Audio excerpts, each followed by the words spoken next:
Why do people fear pagans? Even today, in a world where we celebrate diversity, the word pagan still stirs up suspicion, fear, and even hate. But this fear didn't come out of nowhere. It was carefully built, piece by piece, over the centuries. And if we trace history, we'll see something important. The fear of pagans says more about society's need for scapegoats than it does about paganism itself. In ancient Rome, they had two different words for spiritual practice.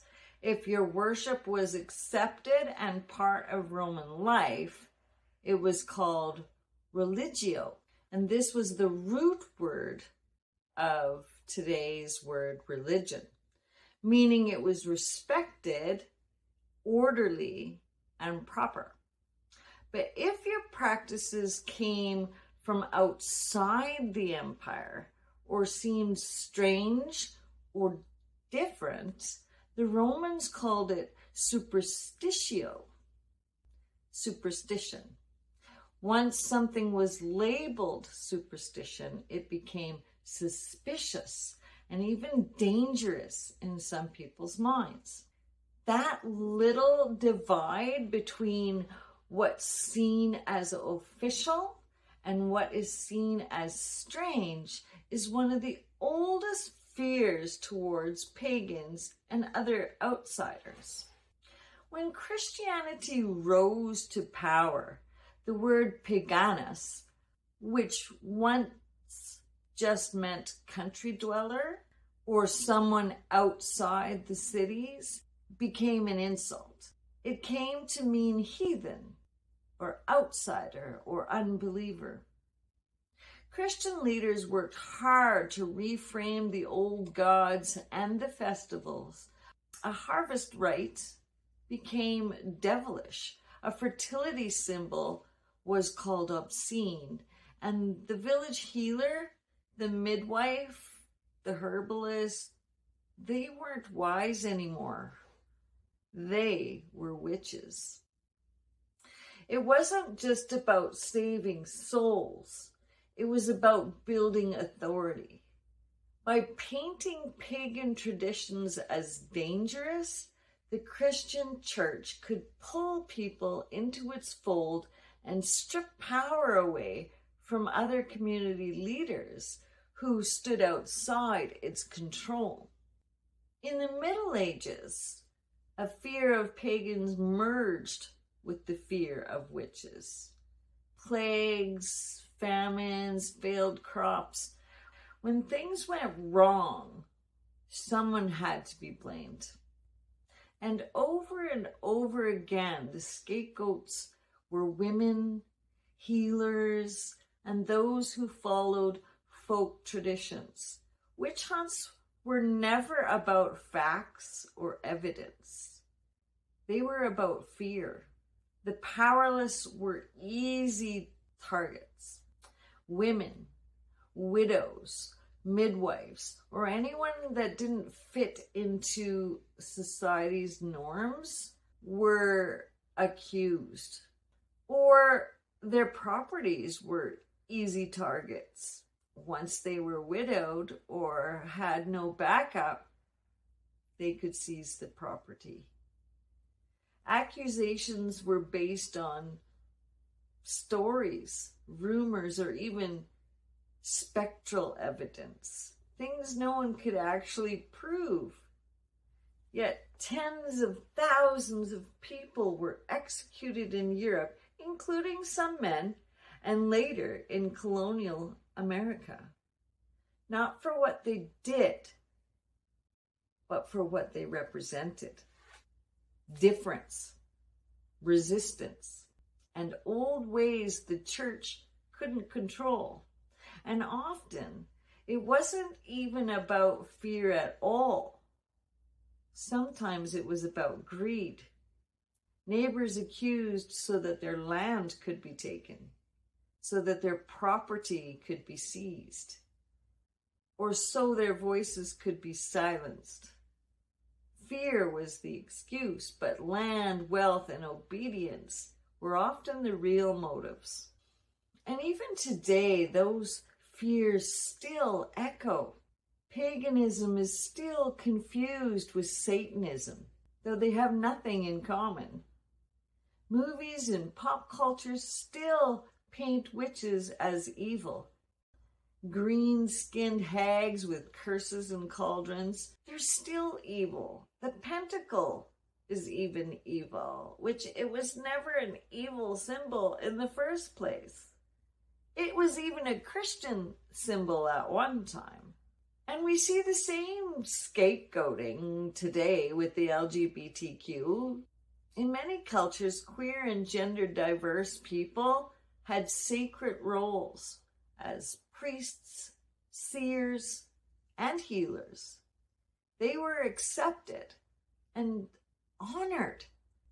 Then came centuries of suppression. Suddenly they were cast out, shamed, and persecuted. And now, after decades of progress, acceptance is growing again.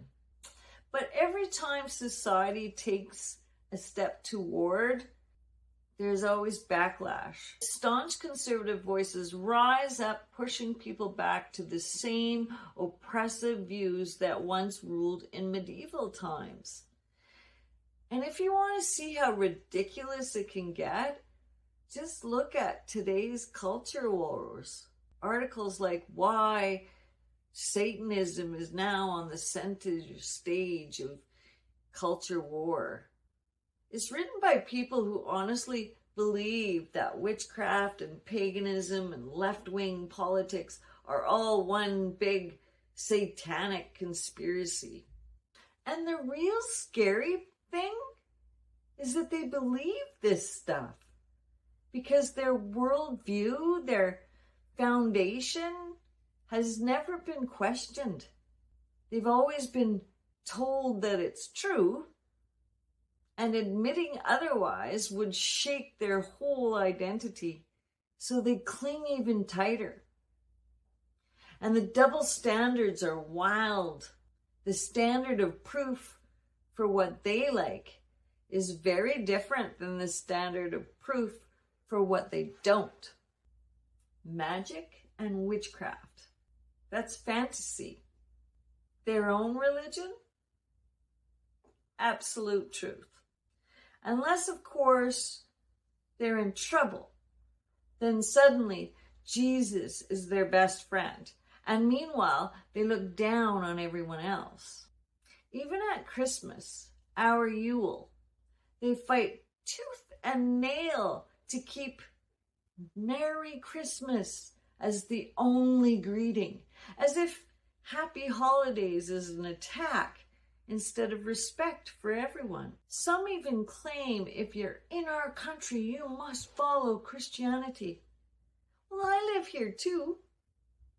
I've been here all my life. I'm white, I'm not a foreigner, and I am pagan. So if you think the witch hunts are just medieval history, think again. Today, the phrase witch hunt is everywhere in politics. Leaders cry victim, claiming they're being hunted. But historically, witch hunts weren't about the powerful being persecuted. They were about the powerful persecuting the powerless. And while politicians play victim in their speeches and their tweets, real witch hunts are still happening, hidden in laws, in the courtrooms, in policies aimed at women, LGBTQ2+ people, and people of color. The tactics haven't changed. Conspiracy theories, twisted truths, and carefully spun propaganda. Back then, it was sermons and whispered rumors. Today, it's sound bites, viral posts, and misinformation campaigns. It's easier to control people when you control the divide, when you make it scary to stand against the status quo. And propaganda, Nazi Germany showed how powerful that could be.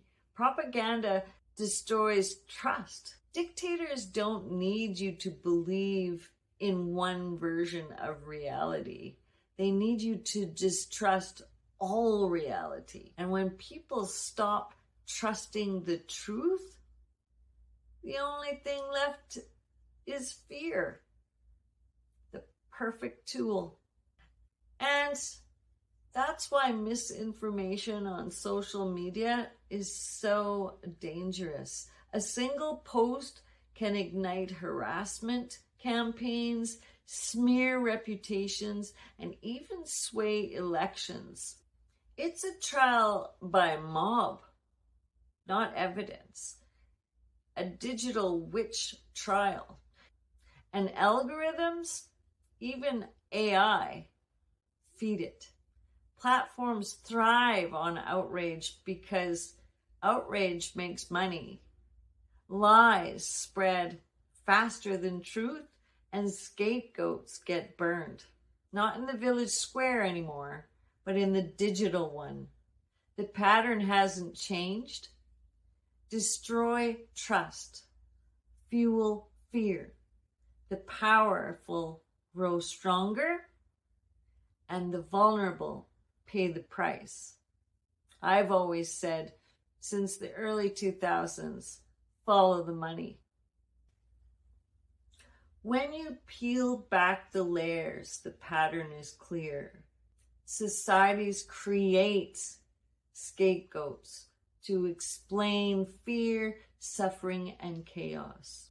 And pagans, with our different gods, our earth-based rituals, and our independence, we become an easy target.